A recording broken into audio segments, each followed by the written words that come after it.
Hello, all you positive heads out there. It's so good to be back with all you beautiful reflections of the one source consciousness that creates and animates all things. If you're new to this podcast, of course, we are super happy to have you here, and we just ask that you bring an open mind and heart to your listening experience and to be prepared to explore vantage points that I'm convinced will help shift or solidify your current understanding of the ultimate nature of reality in a way that is extremely empowering. Speaking of exploring powerful perspectives, I'm super excited to announce the release of my very first book, The Golden Key: Modern Alchemy to Unlock Infinite Abundance.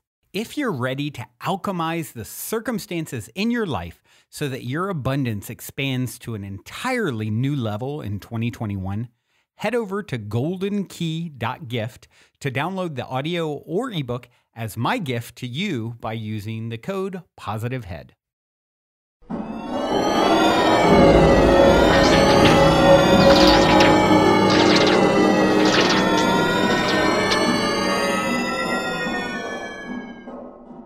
All right, all you positive heads. On this week's interview episode, I'm very excited to have Dean Radin here with me on the show. Not so dissimilar to my favorite magical character from the Mortal Kombat video game, also with the name Radin. Dean is the chief scientist at the Institute of Noetic Sciences, which is dedicated to unlocking the scientific understanding of intuition, inspiration, and transformation. Hey there, Dean. Welcome to the show. Good to be here. Thanks. Is that the first time you've been compared to a Radin, the video game character? You know, I'm going to have to look that up because I'm not really a big fan of video games, and I didn't realize that there was a character named Radin. There is. He's the Thunder God from. This is a game that's been around for a really long time, and I played it a lot as a kid.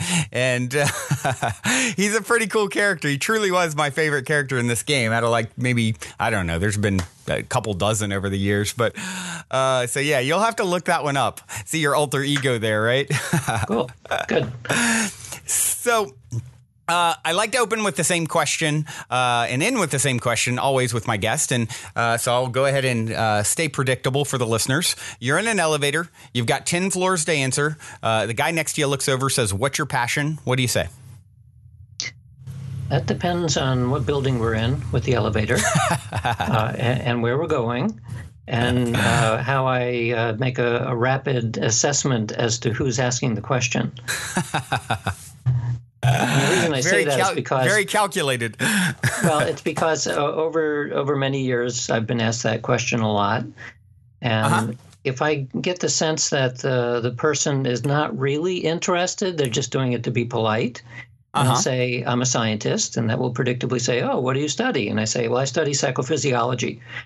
And if they ask what that is, I say, "Well, I study the reaction of the human body to different kinds of stimuli."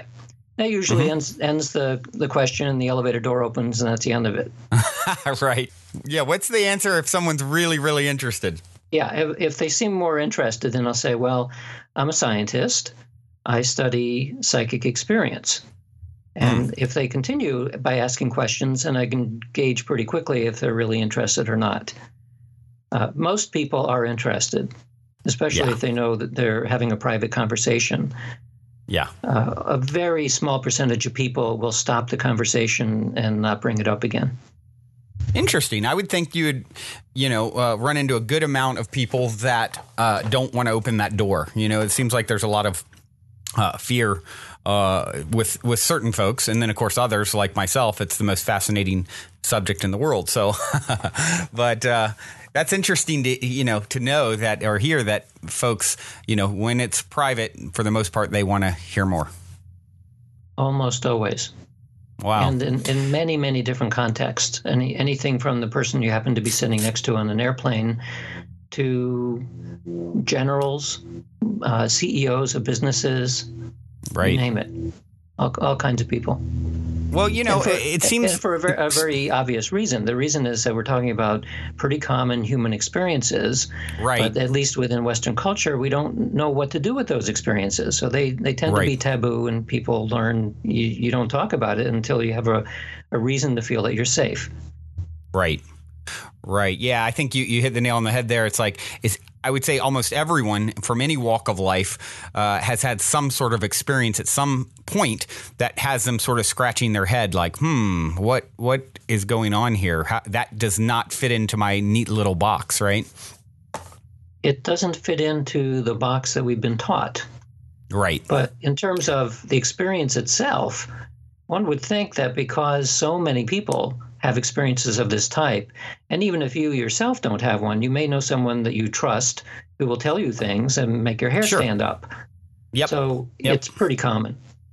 Yeah, and it just seems almost shocking that it's still, sort of looked at with such a skeptical eye, right? When almost everyone knows someone or has some sort of experience that has to have them questioning, like, is there more going on than we're being told on the nightly news? Well, the skepticism is justified because if you start taking anecdotes at face value, some of them are going to be false, maybe innocently false. Some of them are going to be intentionally faked. Some of them can be explained by other reasons. And so part of the goal in doing scientific investigations of this is to figure out ways of getting with high confidence under controlled conditions. Are these kinds of experiences what they seem to be, or could there be other explanations? And so as a general rule, roughly 10 to 15% of anecdotes that people will tell you are probably really psychic. And that leaves a lot that is not. Something like 80 or 85% are mistakes or coincidences or all the variety of other possible explanations. Interesting. So tell us a little bit about your background. How did you end up in this very fascinating, interesting line of work? Well, I read a lot of science fiction as a kid. Right. A lot of fairy tales, like a lot of kids do. And I, of course, was curious about all of these stories. They feel interesting.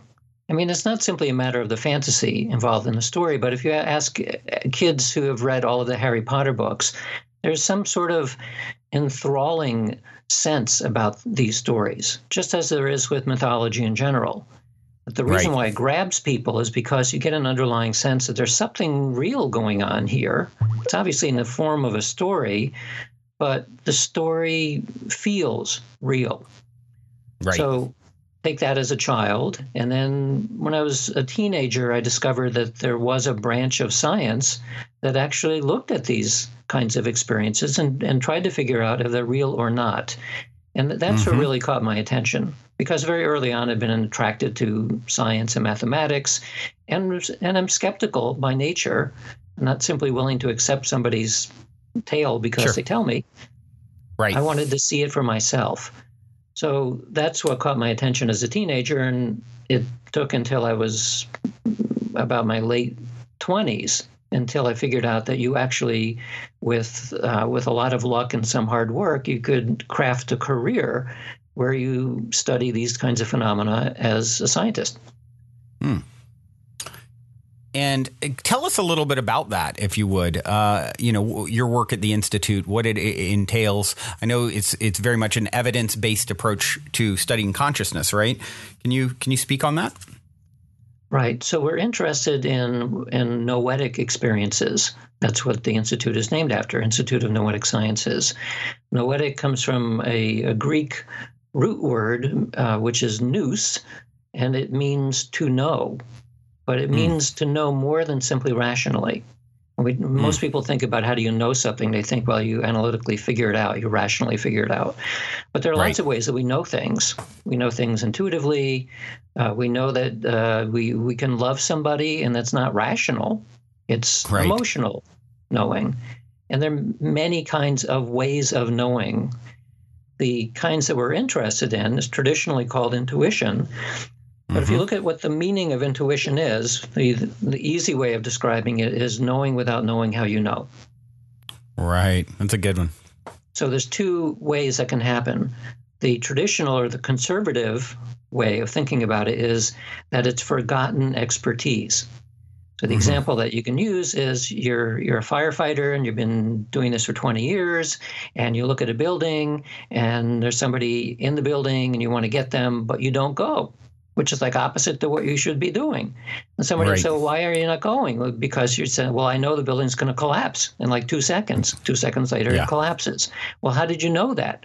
Well, through lots of experience and knowing how what happens when a fire is happening as to whether it's going to collapse right now or not. Right. So that's forgotten knowledge. And this, of course, this is true in every domain. We have forgotten knowledge, becomes unconscious. But the other way is that you get information and it does not come through memory, it does not come through expertise, and it doesn't come through the ordinary senses either. That's what we would, in the vernacular, we'd call it psychic information, but it's still part of the spectrum of intuition. It's knowing things without rationally figuring it out. Right. So that's what we study. So you put this now in the context of understanding the nature of consciousness itself, because that's really where the big question is. What is consciousness? Is it generated by the brain? Is it something else? And in particular, what are the capacities of consciousness? So intuition is one domain that you can study. Another is when people talk about spiritual experience, what do they mean by that? When people talk about other kinds of extraordinary experiences, what is that? Is that simply illusion or delusion, or is it something else? So most of our studies involve laboratory experiments looking at these kinds of experiences with the goal of seeing if we can believe that they're real, they are what they seem to be, or if they're illusions in some cases, or mismemories or things of that sort.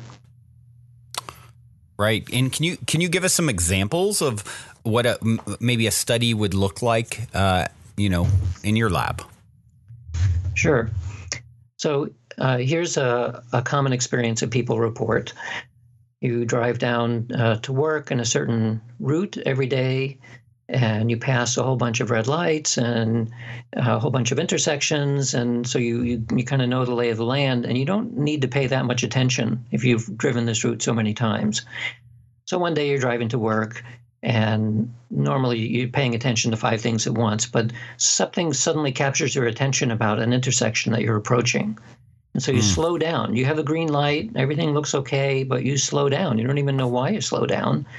And then as you approach the intersection, somebody blasts through the red light, and they would have hit you broadside if you had kept going the same speed as usual. Right. Well, so I would call that a presentiment. It's not a precognition because you didn't know why you slowed down, but a presentiment because the word means pre-feeling. You had a bad feeling about something and you reacted to it. So in the laboratory, we simulate this kind of experience by measuring somebody's physiological condition. We might look at their heart rate or their skin conductance or pupil dilation. All kinds of different things can be measured in the body. And those are very convenient ways of measuring what's happening at an unconscious level. The body reacts unconsciously. So we wire the person up. We sit them down in front of a computer screen, and we ask them to press a button. They do that, and 5 seconds later, a picture pops up. The picture will either be very emotional or it'll be very calm. And it's random, so nobody knows in advance what you're going to get. So the very emotional picture is our simulation of almost getting hit broadside in an intersection. And the calm picture is everything's just going normally and there's nothing to worry about. So in an experiment, the person might see 30 to 40 pictures randomly selected in a row. Each time pressing a button, waiting 5 seconds, the picture pops up, and then you cool down for maybe 30 seconds. So the whole experiment might take 20 minutes or so. Okay. What we're interested in is we look at the physiology of the person up to 3 to 5 seconds before the stimulus is actually shown. And remember, this is before the stimulus is even selected. It's randomly selected immediately before it's shown. So your physiology is being measured during a period in time. It's only 5 seconds, but still, it's before anything has been selected yet. And what the idea of it is that if you respond unconsciously to what's about to happen, then your body is going to start becoming more aroused immediately before an emotional picture than before a calm picture. So I started doing this kind of experiment with lots of different kinds of physiological measures back in the mid-1990s. And as of now, there are approximately 40 published articles by colleagues around the world, mostly with humans, but also with animals, including birds and worms, all the way down to earthworms and planaria. And you see this differential effect all the way down, all the way from humans down to worms. So this suggests that this is not a human-centric ability, this presentiment ability. It's more like something having to do with sentience. Anything that is sentient or has consciousness, even to a very limited degree, can somehow respond. Even plants, right? Well, plants we haven't tried yet. Plants in principle ought to work, but the experiment would have to be done very differently. Obviously, you can't show a picture to a plant. You'd have to do some kind of stimulus that the plant finds meaningful. So we have proposals to study mimosa plants, so-called sensitive plant, because when they're touched, the leaves fold up. Right. So we could do this experiment, but it would take a long, long time because plants don't respond very quickly. So we'd have to basically create an automated robot kind of experiment that might last days in order to get enough data to see the effect. Right. Wow. Very fascinating. So with your test subjects, you see, I mean, what is the sort of statistical reaction? Is it always there's some level of reaction prior to seeing the highly emotional image versus the calm image, or how has that panned out over time? Well, it varies from one person or one subject to the next. People appear to have something like talent for this kind of effect, which they do for any kind of psychic phenomenon. Some people are talented, some people are not. Right.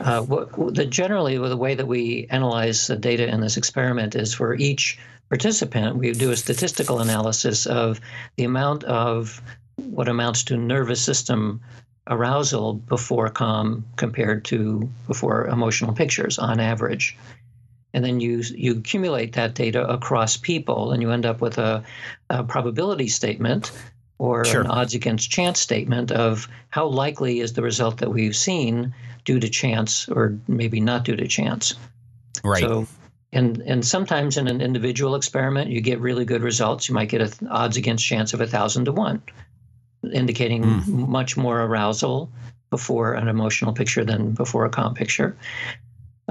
Overall, when you look at all of the experiments, all of the known experiments, roughly 40 that are known now, and see what do we get in independent laboratories for doing similar experiments, there then becomes, there's no question at all, odds against chance of over 1,000,000 to 1, that people in fact become more activated before emotional pictures than before calm.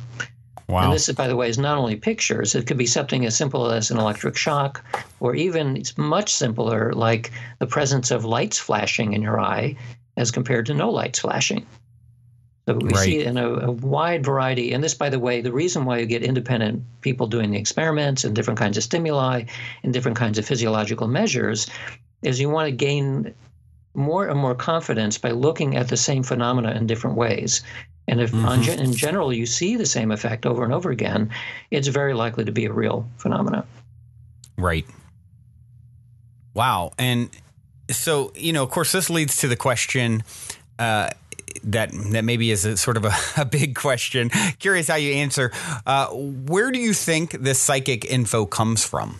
You hear having had experiences with people who are, as you mentioned, talented intuitives in my life, where they have made startling predictions for me and things like that. What in one case I can think of where it's like, hey, I see this or this, and it was like kind of like two different sort of probabilities or timelines, if you will. What is your opinion after all of this research and all these years spent studying this phenomenon from sort of a scientific standpoint?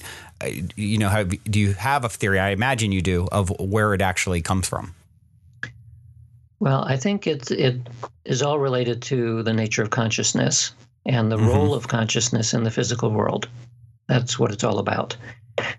When scientists first started looking at these kinds of effects, the underlying assumption was that it probably had something to do with signaling. like electromagnetic signals are one of the other four forces that are known in physics, that there was some kind of physics that explained this. And there are still some scientists who believe that there is something related to maybe thermodynamics or some other aspect of known physics that would explain this. And by the way, within physics, both the mathematical equations for classical physics and for quantum physics and electrodynamics and thermodynamics, well, not so much thermodynamics, but there's other domains of physics, the equations are called time symmetric. This means that the flow of time, as Einstein said, is an illusion. Right. General relativity and special relativity are all about strange things that happen with flexible time. Right. So from a pure physics point of view, the idea that our experience of time is not exactly correct, that's well understood, at least from the equations. Sure. And even now in experiments, the so-called delayed choice experiment in quantum mechanics, it's possible to demonstrate that things in the future can influence things in the present. This is not even that controversial in physics. Where it becomes controversial is trying to then bring it into human scale. How do we translate? And that is a very controversial area. But I think that may be pointed in the right direction, but I think there's a more fundamental reason why this works. And that is that if you think of science as built by in the form of a pyramid, where the pyramid is a series of hierarchies of the way that we think about how reality is stuck together. The bottom of that pyramid, this knowledge pyramid, is physics. We assume that everything is sitting on some kind of deep physics. And then from that emerges chemistry, and from that emerges biology, and from that emerges psychology. And somewhere near the top of this pyramid, we have consciousness. That's what the neurosciences tell us, that the brain generates consciousness. Right. From that model, it's extremely difficult to account for how any psychic phenomena would work. It's just consciousness is way too far away from physics in order to understand it.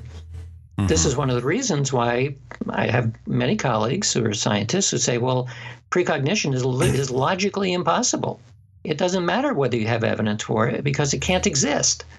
And I have to remind them that that's because they have a certain model in mind. Right. And it's true that within a standard scientific worldview, it's very difficult to account not only for precognition, but for telepathy or clairvoyance or anything else. Sure. So it's been thinking about these issues and how do we plug in psychic phenomena into our existing worldview that I realized one day that we're probably barking up the wrong tree. It's like we're asking the wrong question. The real question is, what is consciousness and how does it work? And how do we plug it into the rest of what we know in science? Well, it turns out that in the various lists of the most outstanding unsolved problems within science, that consciousness is always in the top of the list. We have no idea what consciousness is, where it comes from, how it works. We don't know. Right. That's useful in the sense that because it is so different than virtually everything else that we study in science, it is because it's an internal process, whereas science is really good at studying the outside world, the external world. It is very bad so far at studying internal experience. So not too surprisingly, you look at people who do study internal experience, most of it is meditation. And within people who meditate, people who have long-term meditation experience, they have no question that psychic phenomena are real because they encounter it all the time. Right. So that provides a clue. And the clue is that, and you have to go to philosophy in order to get why this is even a viable clue. What we need to deal with here is the metaphysics of science, not the physics. And the metaphysics is what a philosopher would deal with in terms of understanding the fundamentals of the models that we're using. And so from that perspective, maybe we're not right that the worldview is sitting on physics. Maybe it's not matter and energy that's the bottom.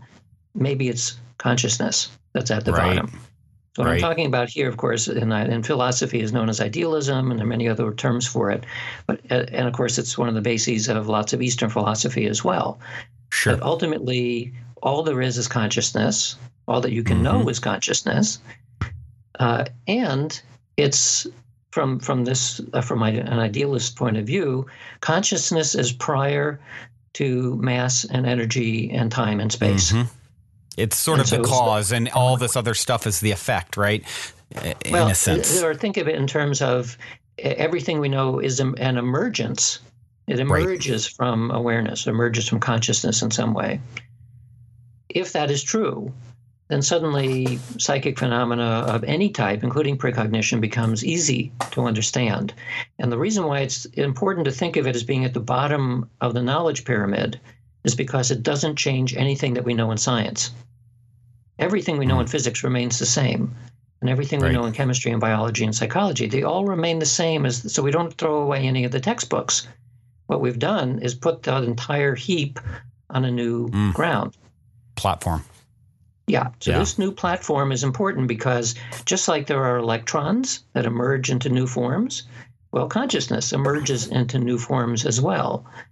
We don't necessarily see it, but it would be there. Just like we don't see, we don't need to deal with electrons when we're doing something in psychology. But if it wasn't there, it wouldn't work. Right. So by the same token, our consciousness emerges into many different forms. It's always there. It's the same stuff at the psychological level as it is at the ground level, but it is also prior to space-time and prior to matter and energy. That means that each of us who enjoys some degree of consciousness, like all sentient creatures would, have the capacity at some level to access things that are not bound in space or time. And that is exactly why psychic phenomena seem strange. They're unbound by space and time. That's the only reason that they seem strange. This is my working hypothesis of what's going on here, and I use this way of describing it because I think as a scientist, it's essential to keep what we know about science that works, to not throw it away. There's way too much that is already known about how things work, and so that stuff is good. This basically just expands our understanding of what science is in a way that suddenly makes a lot of things that were previously thought of as anomalies no longer quite so anomalous. Right. Yeah, that makes a whole lot of sense to me. I really like the way you explain that. And sort of like we've had 1 through 10 all this time, and there's something missing, and let's add in the 0, right? It's just this foundational premise. Do you think that this is, from all of your study, all of your work, do you think this is the inevitable conclusion of where science leads? That this becomes, 100 years from now, they're looking back saying, wow, how did we ever even look at anything not knowing that consciousness is the sort of root of it all? Do you think that's what it's heading to? Well, that's my guess. Yes. Yeah. And so your use of the idea of the counting numbers 1 through 10 is a very good analogy, because people were counting 1 through 10 forever because we have 10 fingers. And it took a long time for someone to come up with the idea of 0. Right. But once that happened, mathematics exploded because it provided a whole new way of thinking about what numbers mean. By the same token, you can draw a parallel. You did think of this knowledge pyramid that I was describing. And now at the very top is everyday experience. It's like common sense. Well, everyday experience is like the counting numbers. It's like 1 through 10, right? I can't have 0 of something. I could have 1 or 2 or 10. Right. So if you now imagine that there's a parallel to this pyramid, where the deeper you go, further and further down into physics, the further away you get from everyday experience, the more abstract the mathematics becomes. You have counting numbers and then integers and then rational numbers and irrational numbers and complex numbers and set theory and on and on and on. In each case, way more complex until you get to the bottom, which is what quantum mechanics uses now, which is so complex that unless you're a mathematician, you can't even talk about it. Right. This is a little bit like the discovery of 0. Well, it may be that the discovery of 0 in terms of our scientific models will be that, we're actually not sitting on physics. We're sitting on something that's much deeper than that. Right. Yeah, I love that. That makes so much sense. And it leads me into a question about your latest book. You've written several books, and your latest, Supernormal, is about one of my favorite words, magic, right?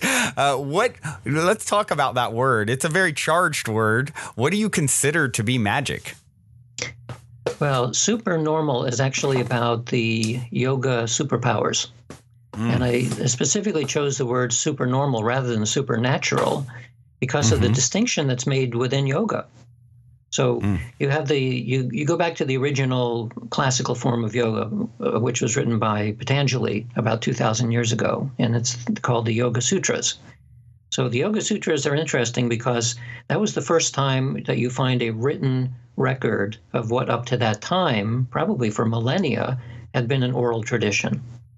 And so you can see then it captured an oral tradition that goes back into the mists of ancient history.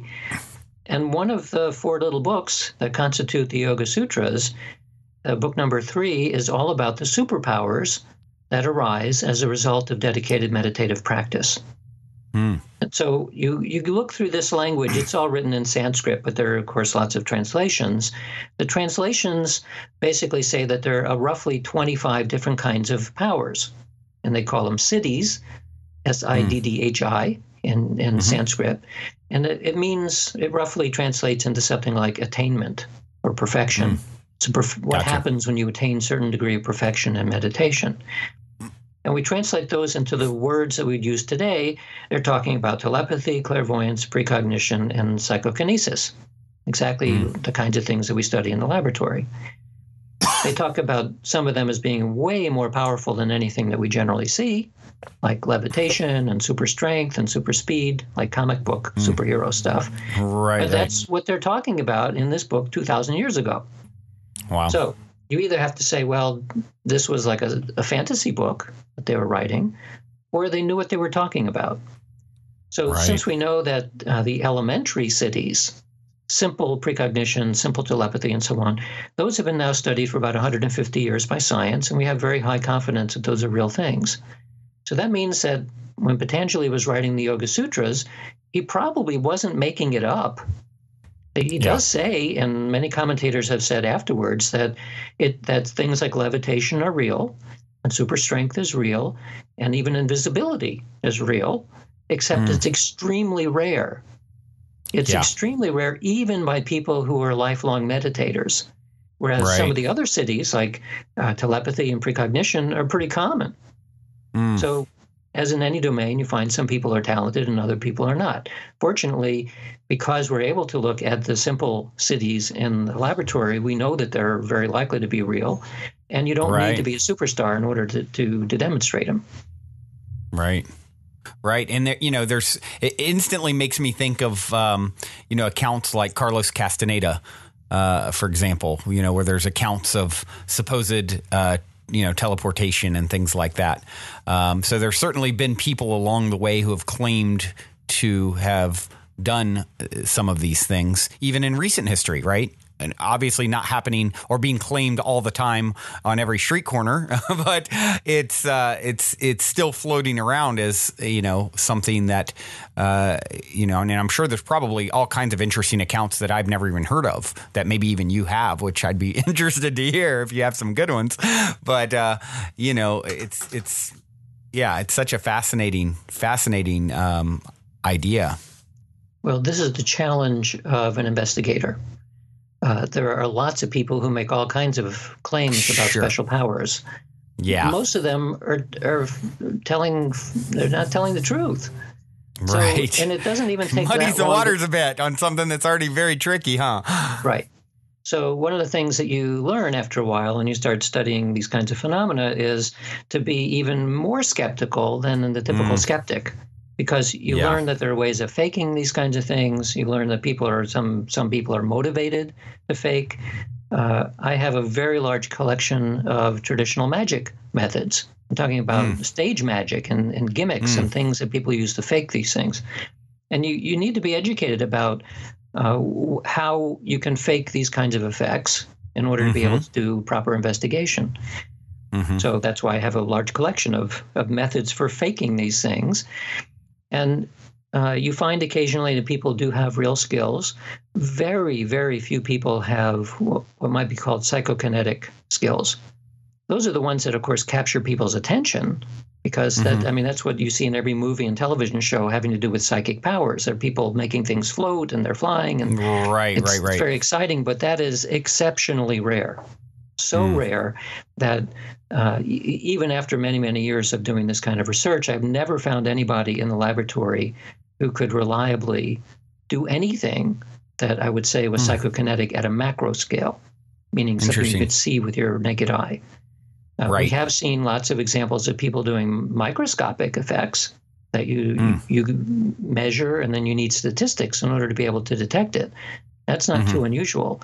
But to see macroscopic effects, I've yet to see something that convinced me that it's real. Interesting. So what have you seen that would be among the most intriguing? Well, I'm going to contradict myself a little bit, because actually I have seen a few things that were macroscopic, in the sense that these were large-scale effects that there's no obvious normal explanation for.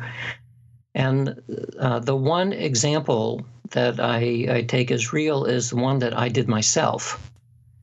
Oh, wow. And this shows you how, it's partially simply a matter of the skepticism that is necessary in science. You have to be very careful about accepting somebody else's word for something. And even if you see a macro effect, you immediately start thinking, well, how did that person fake it? So I had heard, as many of us have, about spoon bending, metal bending. So I've gone to a number of the so-called metal bending parties, where people pick up a spoon or a fork and they start bending it. And it is, the claim, of course, is that it's paranormal. Well, I know lots of ways of faking spoon bending. There's lots of ways of doing it as an illusion trick, and you use gimmicks to bend it, and use ways of deflecting people's attention while they're bending it, and so on. So I knew all of that. I was watching people very carefully when I went to these spoon bending parties. Occasionally, I would see somebody do something that looked peculiar. It didn't fit any of the known methods that I know to do in a fake way. A fake, yeah. But I still was skeptical, because I figured, well, they just knew a magic trick that I didn't know yet. Right. So one time, this was now about 15 years ago, I went to a spoon bending party, and I had heard about a woman who was able to bend the bowl of a soup spoon, of a large soup spoon, to bend a bowl in half. Well, that's really difficult. You can do it, but it takes an enormous amount of force, more force than the average person can do with their fingers. Because if you think about the shape of the bowl doesn't want to bend. It's in a stiff condition, and especially doesn't want to be bent over. So so I decided, okay, I'm going to find somebody who says they can do that. I sat down in front of this lady, and then I was mimicking what she was doing. I was holding a big soup spoon, and I was trying to mimic her hand motions to kind of get a feel for what she was doing. So we're doing that for a while. Nothing's happening. And then somebody behind me says, oh, look what happened. So I'm looking at the lady, and nothing happened to her spoon. And they said, no, look at what you did, meaning me. So I looked, and I had bent the bowl of the spoon almost halfway over, about a quarter of the way. And then they said, well, keep bending it.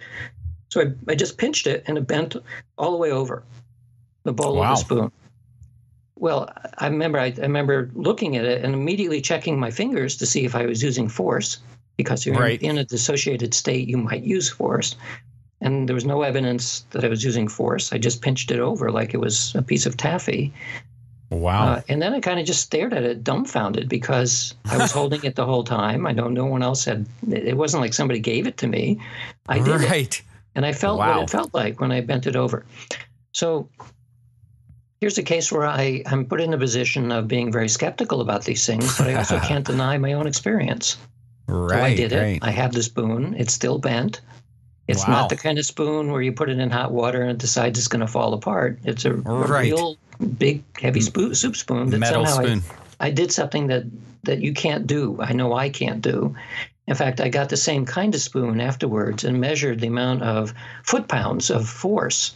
You used a torque wrench to see how much force is required to do this by force. And Right. it was way beyond, like 10 times more than I can possibly muster, even using With your leverage hands. with my fingers. Wow. So I have no explanation for this, but it's consistent with, in a spontaneous way, with the notion that in the right frame of mind, Right. strange things can happen that look like super strength. So Right. that's my one story that I can rely on for super strength.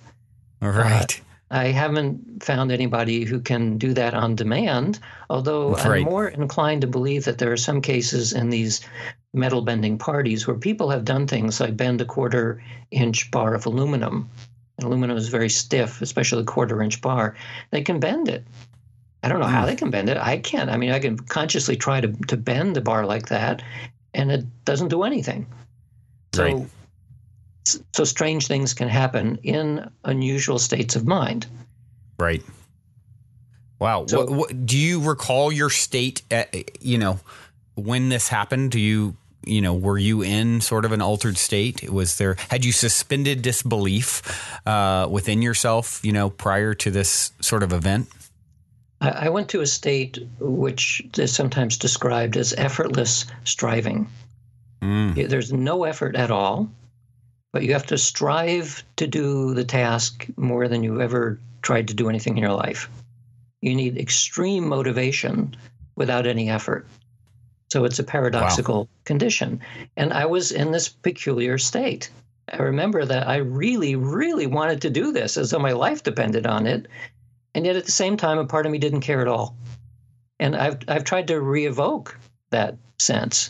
And sometimes I can get close to it, but there was something about that particular context that I was able to do it, and I can't make it happen. Yeah. Wow. That's fascinating. Have you heard many claims or heard any claims that that you give merit to in regards to, like I mentioned, something even more extreme like teleportation? Because of course, we know that they're with quantum entanglement and this sort of teleportation at atomic level with particles and things, so forth. We have some evidence of that sort of thing. What are your thoughts on that? And have you heard anything that seemed, I know you probably haven't seen it. You probably would have told me that story, but have you heard anything that, I think instantly pops to my head hearing about like, Tibetan monks and things like that who have claimed to be able to do these things. Is there anything that you've heard that sort of rings true or you suspect could be true? Well, yes, I've heard of the occasional person in China who claims to be able to do this. I've seen videos that apparently show such things. The conditions, and I've spoken to the researchers who have done these tests, and it's not under sufficient level of control to know if the video is what it appears to be. So I can't pass an assessment on the Chinese research that I've seen. I do know people whose opinions that I trust, and I know that they're good investigators and observers who have seen the occasional person, usually in South America, typically Brazil, where apports are said to have occurred. So these are small objects like little rings or gems or things of that sort that seem to fall out of the ceiling without somebody surreptitiously throwing it. They just seem to appear, and things show up. So. This sounds. My reaction to it is very similar to my reaction to metal bending. I've had friends tell me that they've been able to bend things. They were even able to show me things that they bent, but not being able to see it firsthand. I don't know what to make of it. All I can say is credible people have told me incredible things. So that's about as far as I get. And by the way, this is why when we go into the laboratory, we are asking something to happen on demand under our conditions, because then we can have confidence if something happens. Right. This means we study microscopic forms of psychokinetic effects and lots of different kinds of perceptual things like precognition. And those are relatively easy to get as compared to these things that capture our attention like teleportation and levitation. Right. Right. Yeah. One of the first experiences I had was with that sort of opened me up to the world of metaphysics and sort of stepping out of what I was taught to believe, coming from a very conservative, religious, Christian background. Was meeting a girl who claimed to have some psychic ability. And, at one point we did this test where she, said, okay, I'll be able to read what you're thinking. And I even remember it was like the color brown. And she said brown. And I'm just like, hold on, what just happened? And to this day, I've been like, okay, was there something, how did I get tricked? Right. Of course, I'm open to the idea that she actually just, this just was true telepathy. But I think a lot of people have had those sort of experiences where, you're thinking about something, then of course the other person sitting next to you brings it up, and that's not an expected topic of conversation or person. But that seems to be one that's very common, a lot more common as well, would you say? Well, if you have two people who know each other well, then they have a certain degree of overlapping memory, shared memory.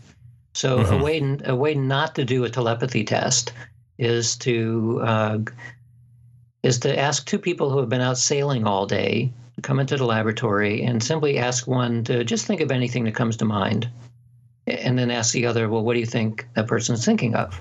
Because their minds are going to be saturated with things having to do with sailing. Right, so right. You're already biased from the get-go. And this is why when you do a proper test, you use randomly selected images, you do multiple trials, you do a lot of things within the protocol to make sure that you're not accidentally going to bias the results simply by what people know. And a skeptic would say that a really good cold reader, this means somebody who is paying very close attention to the way your face looks and what your eyes are doing, and ask leading questions. You could learn a lot about somebody very quickly by both paying attention and asking leading questions. And the skeptical assumption is that a psychic reader is simply using those tricks of the trade. But we know from the laboratory studies that some people are exceptionally good. They get information without asking anything. Without even seeing the person, without even being near them, they still can get real information. So some people do have that talent, and it's I wouldn't say it's extremely common, but some people can do it. Before we continue on with today's episode, I'd like to take a moment to tell you a little bit about my very first book, The Golden Key: Modern Alchemy to Unlock Infinite Abundance. The concept for the book initially came to me in a dream and has been followed by a next level amount of synchronicity, confirming for me that the information in the book is pertinent to get to the world at this moment in our collective evolution. In the book, I share the 8 keys to manifesting abundance that I've personally discovered over 25 years of trial, error, and deep exploration, including one golden key that ultimately ties them all together. I think most of you will agree with me that talk is a bit cheap, especially these days, and results speak the loudest of all. Well, these keys have led me to manifesting incredible results, such as an Inc. fastest growing private company, uncanny health, incredible relationships, and success with this podcast. However, I'm not any more special than you, and anyone can apply this information to achieve incredible results in their own life. I also believe waking up our planet by sharing these keys to abundance is the quickest way to help us to transition our home into the planet of paradise it is destined to become, which is why I'd like to gift the book to you at goldenkey.gift when you use the golden key code POSITIVEHEAD. I would also like to invite you to create your own unique golden key code so you in turn can gift the book to others, as well as invite you to participate in a unique abundance manifestation game with me and the other readers that is outlined in detail at the end of the book and on the website, where readers are also going to share the inspiring results of their abundance manifestation experiments. Lastly, I'm going to practice what I preach by sharing 50% of the abundance generated from the golden game and sale of the other golden goodies on the website with you and all the other readers. So if you're ready to alchemize the circumstances in your life so that your abundance expands to an entirely new level, head over to goldenkey.gift to download the audio or ebook as my gift to you by using the code POSITIVEHEAD. Also, if you end up loving and appreciating your gifted copy of the book, please take a moment to go to Amazon and give it a review, which will greatly help me reach and unlock more hearts with the Golden Key.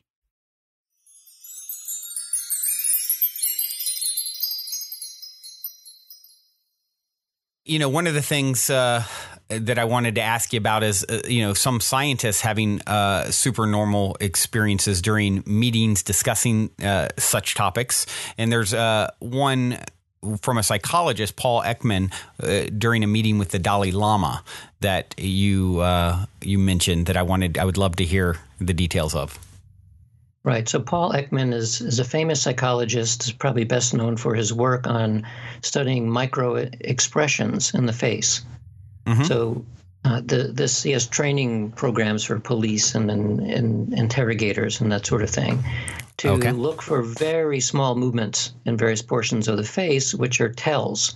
Somebody's lying, their face is going to behave differently than they're not lying, that sort of thing. So gotcha. Paul Ekman was one of a number of people who have had dialogues with the Dalai Lama. And Paul describes in one of his books that in a meeting with the Dalai Lama, he suddenly felt different in a way that it took him a while to figure out why he felt different. And he realized that it's because he didn't feel angry. And he admitted in the book that he had spent a lot of his time in his lifetime feeling angry all the time, having like this internal aggression, anger kind of feeling. And he only knew that it had gone away initially when it did go away in the presence of the Dalai Lama. He didn't even know what it was. He just felt like something is missing. I feel better. And he decided, well, it's because I don't feel angry in the presence of this person. Well, it turns out that, again, from a yogic perspective, that one of the siddhis that arises as a result of this dedicated meditative practice is called radiating goodness. It's a type of power where people in your vicinity feel calmer, they feel better, they feel good. Wow. So Paul was, of course, intrigued by this and asked the Dalai Lama to recommend somebody who one of his monks that could do this particular power. And he did. He found a monk who could do that and then started testing that monk with his friends to see if they reported anything unusual subjectively without letting him know what he was looking for. Right. And they did. They reported that there was some unusual sense of peace or calm that was associated with the mere presence of this person. So this is a strange superpower to have. I think it's a nice one to have. What a beautiful one. Yeah. Yeah. I mean, and this is this idea if you scale it up, it kind of goes along with some of the ideas that the transcendental meditators have been testing for many years, which is if you get a whole bunch of meditators that are coherently meditating on calmness and peace, that the effect spreads out and infects people in the vicinity. Even that they don't even know that there are meditators around. It just seems to spread out to some distance. And so crime and things like that, anger in the vicinity will simply start to decline. So maybe, Paul's experience is an example of that. We so far don't have any laboratory studies that confirm that this kind of thing under controlled conditions. It wouldn't be impossible to do, but people who have that particular skill are not that common, at least to a degree that you can have them turn it on and turn it off. So we have a kind of equivalence to that. We have a way of testing the Jedi mind trick that Obi-Wan used in the first Star Wars film, where he said, these are not the droids you're looking for. Right. So that's a matter of clouding somebody's mind or affecting their thoughts. And there are laboratory analogs of that have been conducted, and it turns out that that is true. That you can cause someone to become distracted or cause someone to become more focused remotely, mentally. Yeah, I saw, makes me think of I can't remember his name now, a hypnotist. I want to say he was from England. He would go into stores and do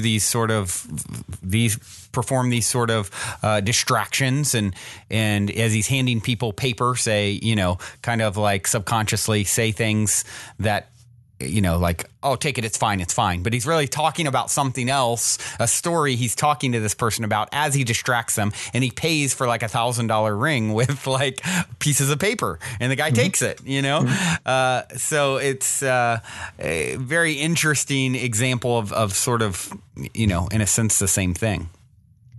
Right. The difference is that a good hypnotist can cause people to be distracted in that way. And certainly in the Star Wars movie, Obi-Wan is in the presence of the guards.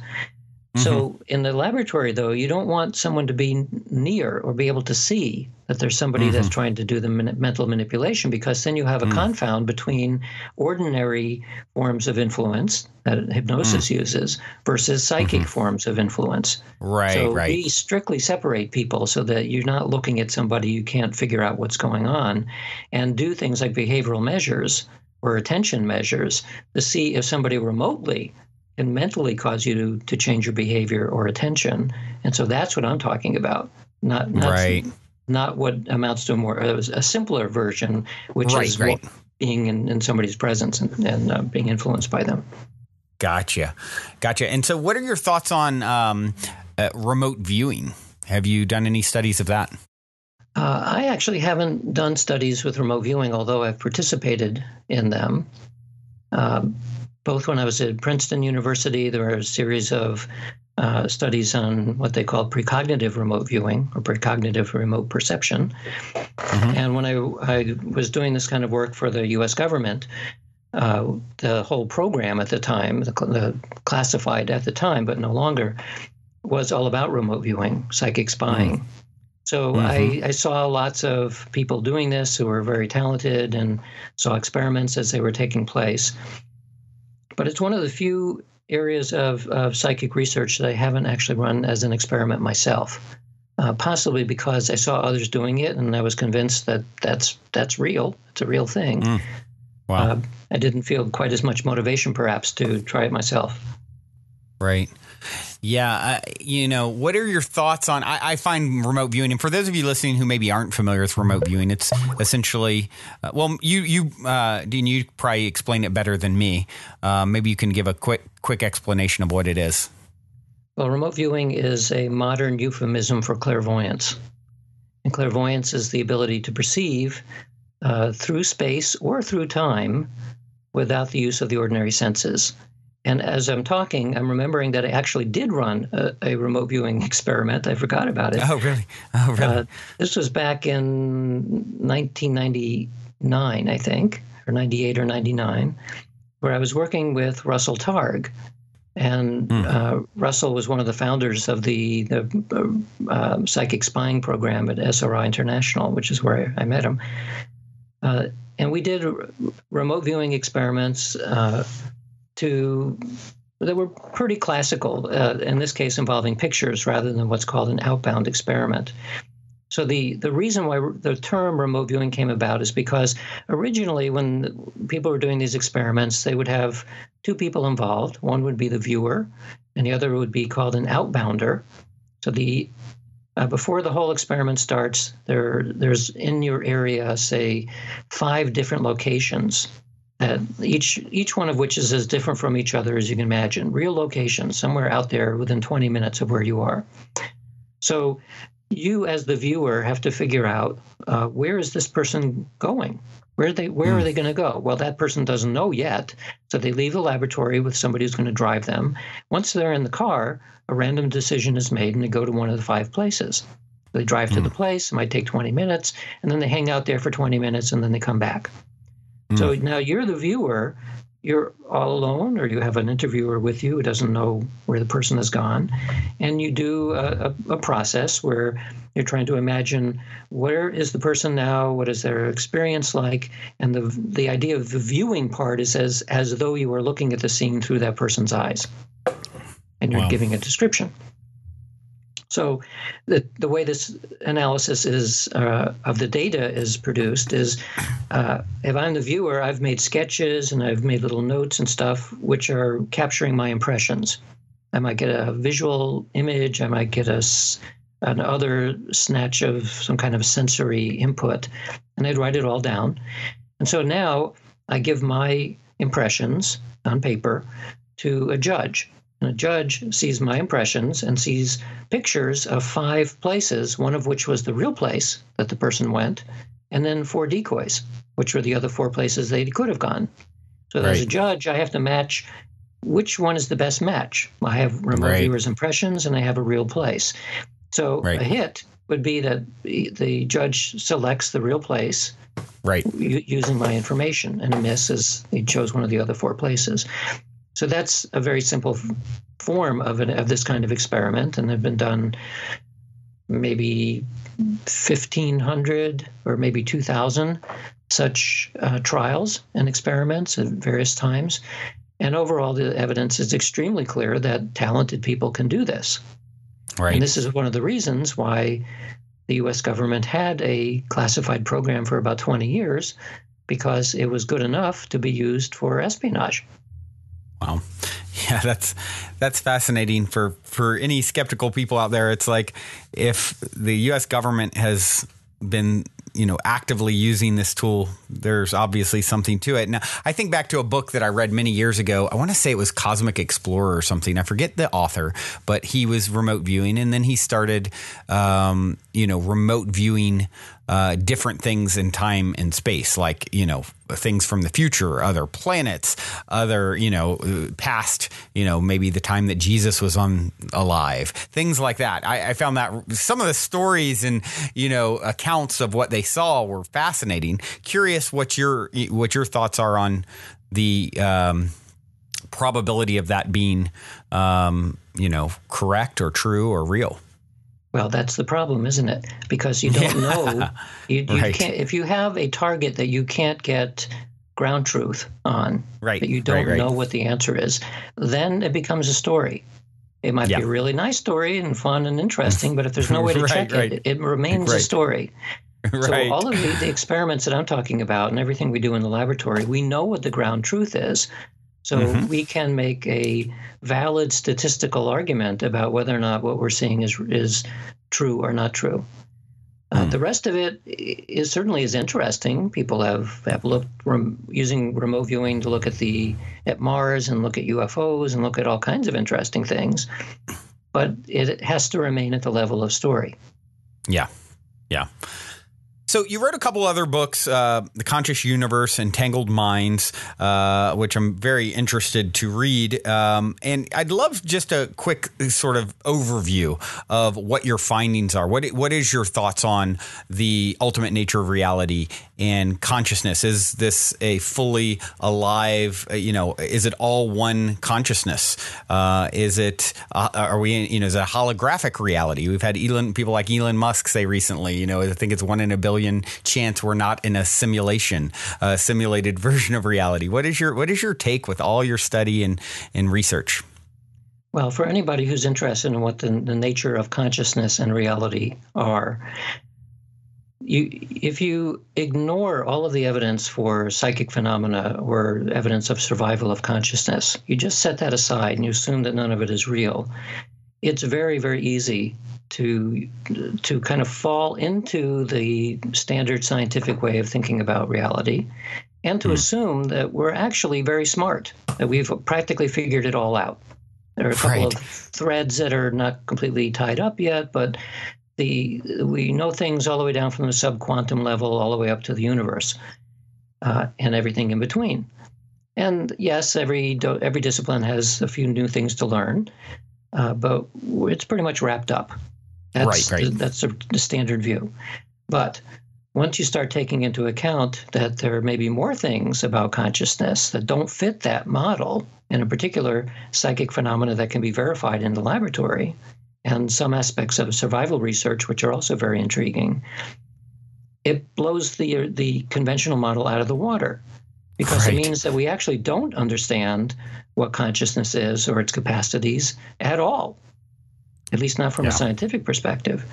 So as I said earlier, if you start thinking of new ways of expanding the metaphysics of science, then you start moving closer and closer to what amounts to the esoteric traditions.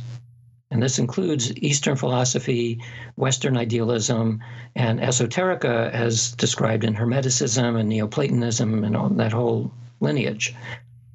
When you do that, and you recast these ancient ideas into modern form, what you find is that the leading edge of science today in almost every discipline is starting to actually go back to ideas from the esoteric literature.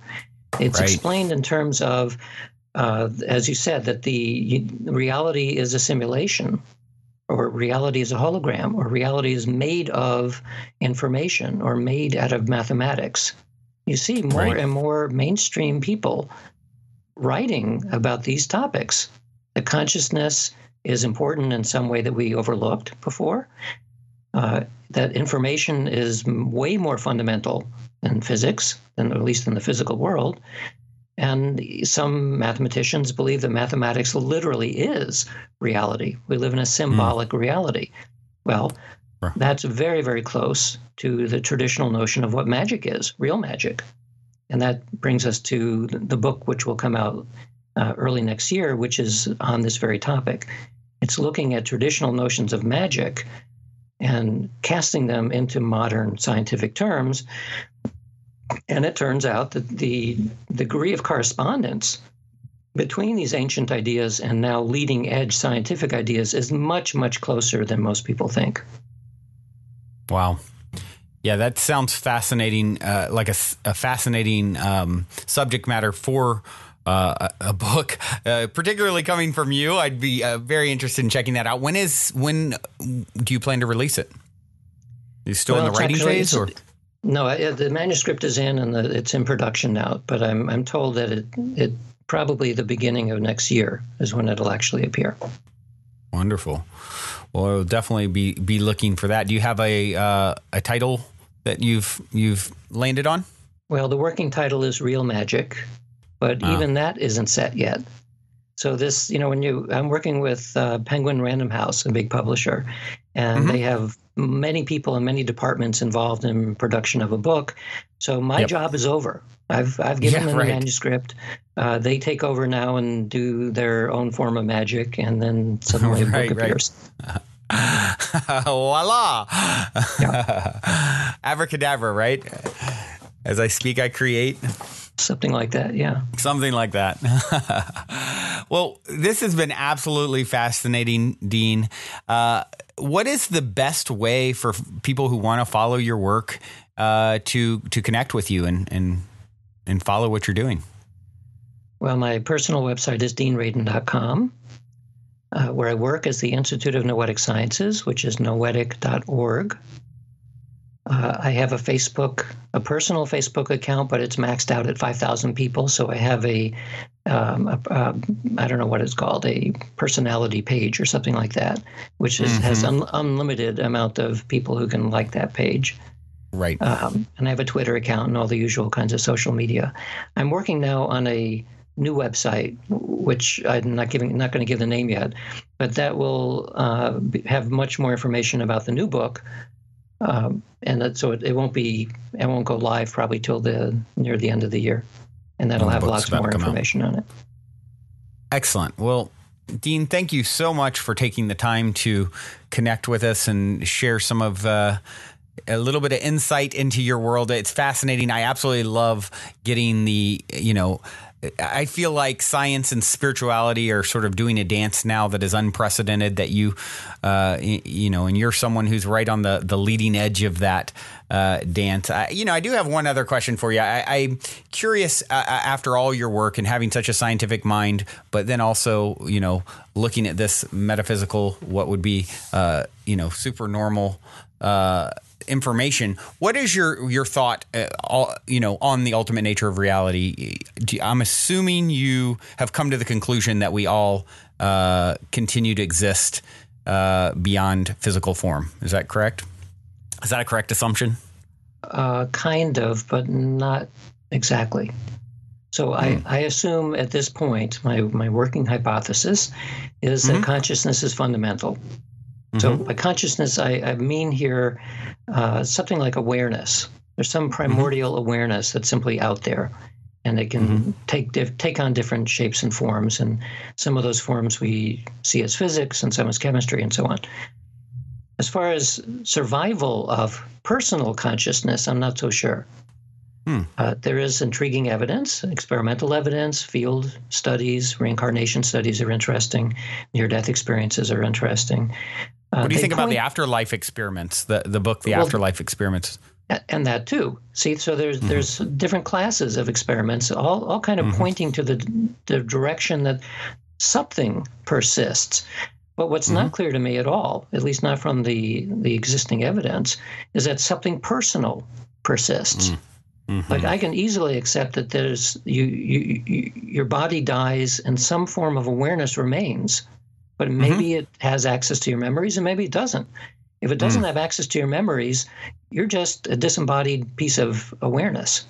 You're like a drop in the ocean. You may very well quickly dissolve back into the ocean and you just become part of the big thing.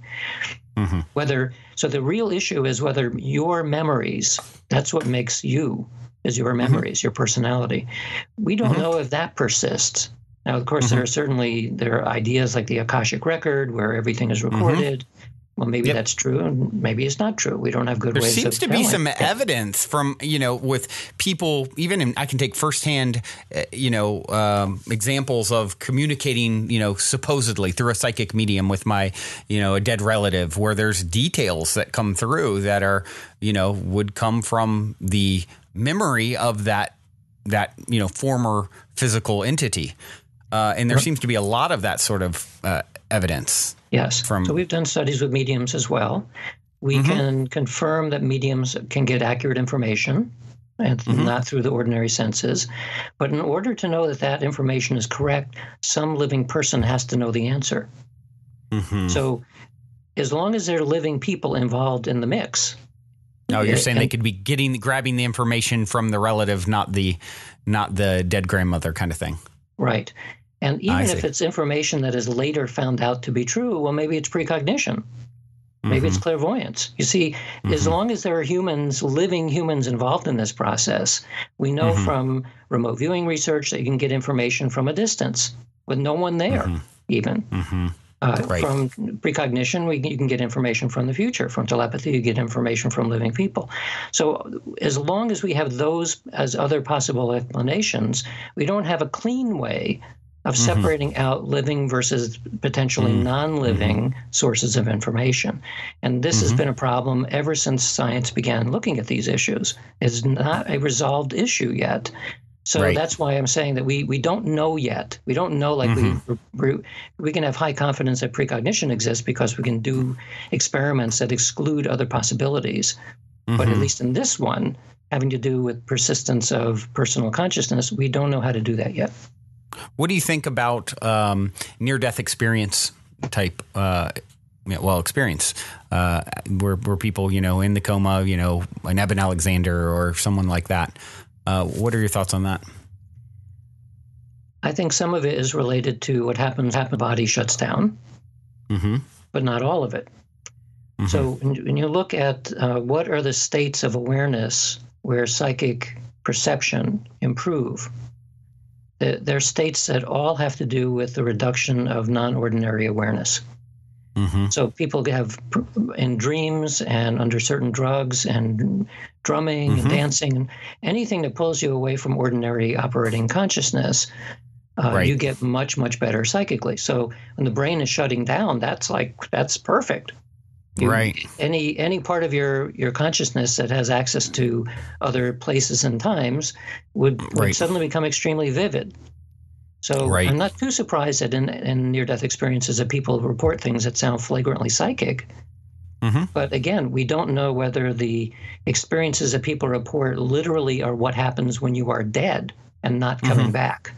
Because again, it's the same confound as you have with mediumship.